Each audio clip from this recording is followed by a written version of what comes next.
Welcome back to Moving with Meaning, the podcast where actions have meaning, words have meaning, and we open up the conversations to discover what's your next move. I'm your host, Krystal.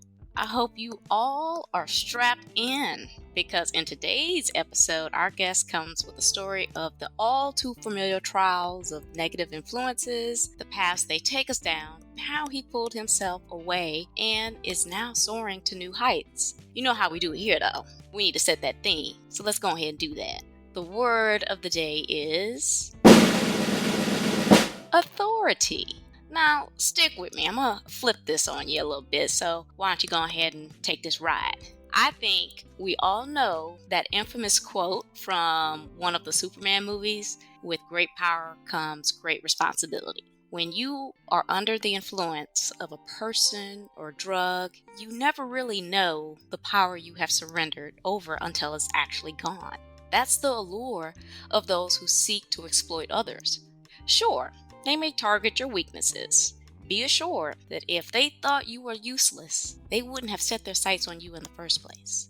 It's never too late to tap into your own power and take back control of your life and make your own decisions. Well, that's enough of me talking. How about we introduce our guest, and there's no one better to do that than himself. John, why don't you give the people a bit of background about yourself and what you are going to share with us today? Hell yeah, what's up? What's going on? John Kimble coming from Simsport, Louisiana. Always grew up in a Christian-based home. Raised good family. However, it was always the influence of others which misdirected that original force that my parents put on me of very Christian-based home. I always say your vibe attracts your tribe. But yeah, all I am, as I say all the time, is an offering to others. I don't even exist within my own physical body, John Kimble. I like to exist inside the needs of others and like to tap into that higher frequency, like I say, God frequency. We are all human, right? And we're not God. However, we can always connect and get a little taste of how it is up there through the frequency, like I say, God frequency. And there's different tools and habits that you can use to construct yourself in a manner that is in a way of that frequency. I like how you got that God vibration thing going on here. Why don't you go ahead and talk about the influence, how that came about, at what time, how old were you, and what attracted people to you, I guess, or what attracted you to them. Maybe that's the better way. So I was always raised good, but started hanging out with, he was the biggest known drug dealer in the city, his little brother. I started hanging out with him, and that really influenced my behavior because, of course, as when we're younger, our minds are easily influenced. So when we see things that are validated within a big group of people, rather than, let's just say, an adult that tries to drive us the other way, we don't always listen to them, of course, because we rather listen and be validated with what we think is most cool, you know. So that's what I thought, and that's what I did. And I tried to make them proud, basically. That's when I really started to get involved in the drugs and the vices and all that stuff. And eventually, of course, that led really to gang violence because, you know, it was drug dealers. I mean, you know, and then that went down the path of the gangs and then just didn't take any disrespect. And ultimately that led to, you know, a life of crime because it all stems from just wanting money for drugs. So this individual, his brother was his, I guess, role model. Yeah, it was, yeah. Okay. And do you have any other siblings? No, I'm the only one. I'm actually adopted. I mean, I have siblings I've never met before, but no, I'm the only child in my family. Okay. Did you happen to manifest into your friend's family and kind of saw his brother as your older brother or an older role model? Really, he wasn't around, the older brother. Okay. Actually, my friend's behavior got influenced by his brother's behavior, and then my behavior got influenced by my friend's behavior. So it was really just him always sticking up for me as well. I mean, we'd be in school, and let's just say if I'd be getting, I don't know, if somebody would say something to me or threaten to touch me or something, then he would always come in and, you know, say something like, you're not going to lay a finger on him. So ultimately, of course, that made me more attached, you know. Yeah, that's true. That sense of camaraderie that was developed in a state of chaos, if you will, or a state of where you were under threat. And so now all of a sudden you've developed this bond. Did you guys stay in touch? Yeah, we continued for a long time, actually. We still stay in touch. I mean, I've, of course, reconstructed myself, rehabilitated my actions and everything, but him, on the other hand, you know, he got his diet right and his body right, but he's still dealing dope. So he hasn't fully gone down, you know, fully changed. We still stay in touch, like every now and then check up on each other, you know. Okay, cool. Yeah. Tell me about the evolution. You gave us a little picture and a sneak peek into that. Well, I would actually, yeah, I'm laughing because I would do it through like my mailbox. I'd actually sell pills. I would sell perks, and I would just like put the little bags in my mailbox, and then that person would drop the money off in the mailbox, and then they take it. But it was not fucking working. I mean, I would get ripped off. I mean, at the time, I was just trying to make quick money, so I really wasn't like hunting the person down and anything like that. I was just trying to make quick money. I was like, whatever, move on to the next, you know. But them, on the other hand, though, they sold weed, like pounds of weed, and they would got raided by the feds and all of this stuff. Like, it was a big deal what they were Yeah. doing. But the bad thing is, my parents, right, my mom especially, she saw the bags with the price tags on them when I was selling them, and then she was just confused. She didn't know what was going on. Did she approach you about it or kind of turn a blind eye? Yeah, she definitely approached me about it. And then she didn't come with like all that compression. I needed the compression. That's what my dad came with. You know, and a lot of parents out there think that they can really change and deter behavior, and they can at some points, but other points maybe not, right? Like, they put that compression on me, and that's what I actually needed in life, you know. Well, what do you mean? So tell me a little bit more about, like, dig deep on that compression. Let's just say this. For my dad example, he would make me realize everything I'd done wrong, and he would show me the consequences and the actions and the results that caused it, right? So he would be like, oh, look what the pain that you're causing to your mother. And she would be crying and everything, you know, and that would really strike something in me, like, oh shit, I am doing something wrong. Okay. That may not have been the wake-up call, but it did at least trigger something in you. Yes, it does, because over time, when people get compressed like that and they keep getting held accountable for everything they're doing wrong, then it breaks them down over time. You know, like I was saying before, I mean, parents can do all they can, like mine did, to deter my behaviors and try to put me back on that right path. But some of us need that hero's journey that the universe takes us on in order to really change. You know, some things just meant to be like that. Yeah. Put a pin on that hero's journey because, oh my gosh, your testimony is really good. Let's keep on your path. So you ended up getting arrested. What did you get arrested on? Yeah, I got arrested for possession of a deadly weapon, possession of stolen goods, possession of illegal drugs, fleeing from police, and breaking and entering. And this was the thing. So my friend called me that night, and he was like, oh man, you know, like a new dealer is coming in town, and he has a lot of shit. If you have some money, then we can, you know, buy it. And I was like, oh hell yeah. I didn't have any money at the time, so I went ahead and I robbed the house that night, or it was actually in broad day that day, because we needed the money. It was started raining, and I wanted to hide the evidence because I saw somebody pointing at where I was staying, and I was like, oh shit, I'm made. So I was like, I just freaked out. I was all paranoid. I actually had a four-wheeler, and I went and I tried to dump the evidence off in like a ditch or something. And when I was coming back, there was a gang warden sitting on the side of the road, and I just took off, and then he took off after me. And it was like a 15-20 minute chase. It was a big deal. I was running with the gun in my hand, and he put me down on the ground, and then he arrested me. I mean, we knew who we were robbing. I didn't have to go to jail or anything, but yeah, that's what I got arrested for. That's what happened. How old were you? I think I was like 15. So what ended up happening? I guess after they arrested you, what kind of time did you get? And what prison did they put you in? I was a juvenile at the time, so I got sent to juvenile court, and they gave me like a light punishment because the guy dropped the charges. And this is the crazy thing. When the police arrested me, he was like, man, we've never seen a kid do everything at one time this much before. Usually it's built up over time, but you just did it all at once. You know, and that's the thing that I always do. I always redline. Like, if I'm doing something, then I go like full on at it at once. So it's like I'm not doing multiple things at a time. That's what people should do more now. Instead of having so much shit going on, they should just zone in and focus in on one thing and try to be the best that they possibly can at that. I was that at drug dealing. I was that at robbing. I was trying to be that in the gangster life, so-called. But now, since I switched paths, I'm trying to be the best me I can be on helping others, you know. So it's like the law of polarity. The alcoholics, the people that's most addicted, they have like the most consistency and discipline because they already possess those traits and habits. If they actually indulged in the knowledge and wisdom of like frequencies in the universe and the universal laws, and they switch their habits around, they would be so consistent and disciplined on the right path in life. Like, their growth would be exponential. It'd be crazy. Yeah. I got arrested. Like I said, I got sent to juvenile court, got a light punishment. I didn't even get sentenced to any facility or anything. It was just like some community service had to write something. I don't think I did either of them. Oh, okay. I Okay. don't. Yeah, you got off. Okay. After the arrest, that wasn't an eye-opening moment either. When did it start to kind of go downhill for you? Yeah, and like I say, gangster role, because this is fake. Like a Mm-hmm. wannabe, right? Because there's people doing real stretches. I actually wanted to go to prison.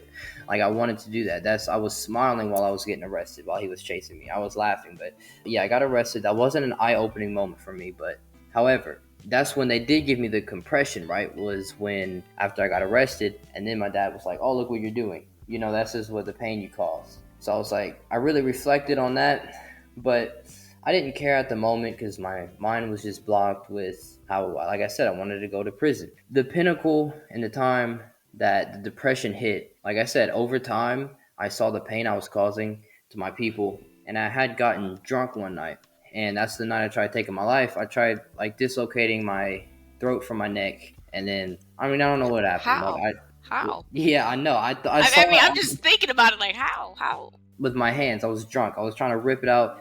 Um, Oh, I don't know what happened after that, but I woke up hungover. That was one time. This is why I can't get drunk because I'll do some stupid shit like this, right?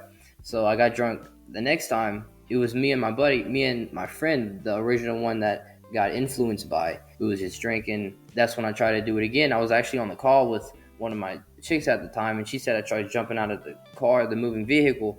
I honestly don't know what happened that night, but that's what my ex said. She said that I tried to jump out the vehicle. I don't know. It's just yeah. some stupid shit. But that's really what happened. Like I still haven't changed after all of this. I still drown myself in vices and addictions, and that's the thing. It can start off on something so little like that, like just having one drink, and then it ends out into something big like that. Because instead of running right into the problem, you're running away from it through these instant gratifications that only build up over time into something big. So it's horrible. But yeah, I was like, "Oh, mom, I think I need some help." And then she kept refusing to put me in these places because she didn't want to label me as something, or she didn't want to, admit that her son was like fucked up at the time. So this was my last time I got drunk. It was with a friend, and we were crossing over this dude's property, and he came because we were crossing on his property, and I kept threatening to kill him and everything.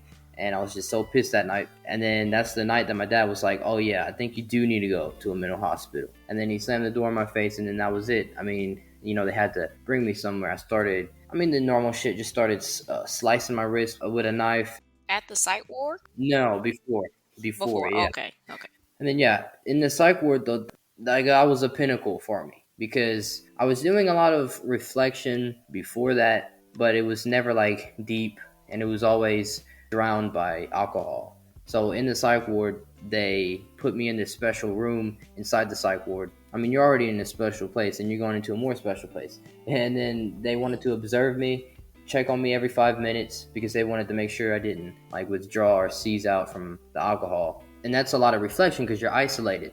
So I started reflecting, like massive reflection. And I was like, I really don't want to be here. Like, this is not the life that I actually want to live. Because you think you want to go to those places, but then you get there and then you don't want to be there. You're like, oh shit, this is not aligned to where I want to be. I started reflecting on all the pain I had caused to everyone because ultimately what you wish to receive within yourself is what's most needed to be given to everyone else. So I really indulged in that pain, and knew I was being selfish, and I knew that it was causing everyone else pain. The more I was causing pain myself. So I was like, oh shit, this is not good. So that's really where I changed. Was in the psych ward, but it's the thing. They wanted to put me on medication, send me to rehab, give me a therapist, and all of this shit. I refused it all because I was like, I don't need it.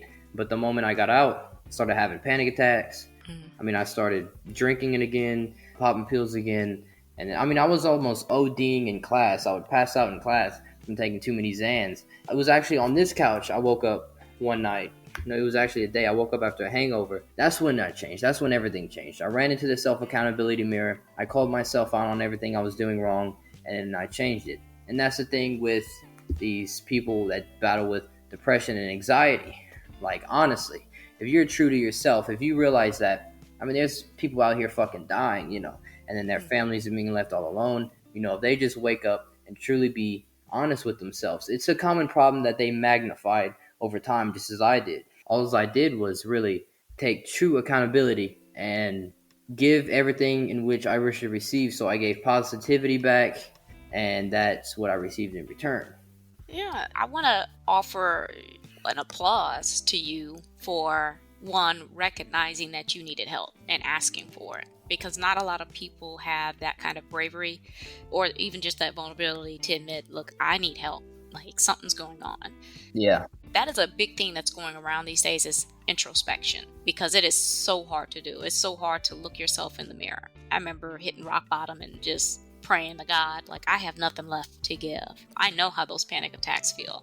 And you will take as much as you need to get it to stop, because it hurts. It's very, for me, it's very painful. I don't know. Can you describe your panic attack? Yeah, well, I would have them in class. I mean, I would start hyperventilating, and I would start tearing up and start crying, and then I'll just ball up and just start like breathing heavy. What was going through your mind when you were doing all that? So I was having relationship problems, and this magnifies it too. Even a simple problem like that magnifies it, because if you're going down that path, anything does at that point. So yeah, and that person that I was having the problems with was like staying in the same room as me. Of course that can be hard, whatever. It's more difficult than if they weren't there. That's really what caused it. Yeah, I just started hyperventilating. I'd like run out of the class and everything like that. That's what would happen. Mine was just like that. It was almost like an asthma attack, almost. Yeah, it does feel that way. Yeah. I've never asked anyone that question before. That's why I was asking you, because I'm like, I need to know what other people think when they have these things. Like, are they thinking the same thing I'm thinking? Are they feeling this? Because you always feel like you're the only one that feels this way, that no one else in this entire world is going through these same types of emotions. So people, y'all aren't out there alone with this. But how about you tell me about life on the other side? Oh yeah, of course. And like I always say, right, it's like the law of polarity. Like I said a while ago, you can't experience the highest of highs if you haven't really went through the lowest of lows. Ever since I transcended myself, the only thing I've done different, right, was participate in the habits and actions that it took to construct the person that I am now. Just as back then I participated in the habits and actions it took to become the drug dealer or whatever I was trying to be back then. And it's just amazing now. Like, it's like you're enjoying life every single second, because you realize how to stay in that high frequency and how to really tap into that mindset, of a better being, because you use different tools and habits throughout the day that constructs you towards that mindset. And that's what I teach in my program. I always preach it because that's what I use to save my life, right? It's like peak physical performance, which is intense physical action, and self-talk. That's really what I do. And that's what I did right when I got off the couch. I was boxing at the time, like I said, so I ran 5 miles, and my self-talk was like strictly aligned to where I wanted to go. That was the pinnacle. That's what changed. And I just use that over and over and over again. I make sure everything that I set out for myself throughout the day, I crush and is aligned with the person I want to become. And at the end of it, I'm fulfilled, You hit everything to succeed every day. It's always about personal investment. So, John, are you ready to give us your golden nuggets and add that ketchup just to recap? Yeah, of course. Really giving out everything you wish to possess. If you're depressed, like I said, it's a common fucking problem. Everybody deals with it. Just go out and give to somebody who's feeling the same way, and in return, you'll receive exponential clarity yourself. There's a bunch of quick forms of exercise that you can do to get your heart rate elevated, but anything works. Like, I do burpees. That always reconstructs my mind to a better one. It doesn't matter what's going on throughout the day. Even if it's the littlest of problems, it can be magnified to the highest if you allow it. But if you do something like peak physical performance, get your heart rate up and that blood oxidation moving, then it'll completely alleviate that negative mindset. Those are the two things that I use. And the third one, of course, is self-talk. I can get in a high frequency just by talking to myself in a certain manner, because everybody's self-talk nowadays is just completely flawed, especially a depressed person's self-talk, because it's all about themselves. I don't feel good. I feel bad. I need this. I need that. Just focus on somebody else. Really change that self-talk into like, no, I don't need this shit. I'm good. This is a common problem. I'm being a selfish motherfucker. I need to step up and then give to my people, because I'm not bringing my best version of myself. So those are the 3 things I use. It's just self-talk, intense physical action, and giving to others what I want to receive. And I appreciate you, John. That's the episode today. I'm sure many of you can see yourself in John's story, or perhaps know someone who is dealing with this particular type of conflict. I know that the mountain of vulnerability can seem insurmountable, and we'd just rather give in than put ourselves out there. But as the saying goes, don't turn a mountain into a molehill, because it is just that. You just have to work through it. I hope that John's story has found its way to you, or perhaps someone you know would benefit from this episode. Even if you feel like you have mastered the power of influence and the responsibility of such, I want to hear how you keep all your duckies in a row and breathe positivity into those around you. I love it all, and so will someone else. Before I let you go, John, why don't you go ahead and remind the people who you are and where they can find your resources or reach out to you. Yeah, of course. They can find me on Kimble_fit on Instagram and KimbleFit.com. My Instagram, I haven't missed a post on there in like 540 days going. I mean, I haven't missed a story post on there. Early wake up or early workout, my 2:40 a.m. wake up. I post that every single day, like consistently, because I know people's depended on me on there. So if they see me get up each and every day, then they'll feel enlightened, because they know every single time they come to my page, that's like that string that's holding them on. So I have to stay consistent. And it's just like the cornerstone of my success. If moving with meaning has not hit you yet, that's a powerful statement there. I'll make sure to include all of John's resources and connections in the episode description, as well as on my website's resources page, movingwithmeaning.com. Make sure you guys subscribe to the show, Moving With Me in the podcast, and tap that alert bell so you know when these episodes drop. I am on Apple Podcasts, Amazon Music, Spotify, and YouTube Music. Please share, like, repost, and follow. Tag someone. We are creating a community. Quick housekeeping before you go. Follow me on Instagram at movingwithmeaning82. Also connect with me on LinkedIn. I do dabble a bit in TikTok at Krystal B. Clark. My YouTube channel is up. Kindly run over there and have a look or two.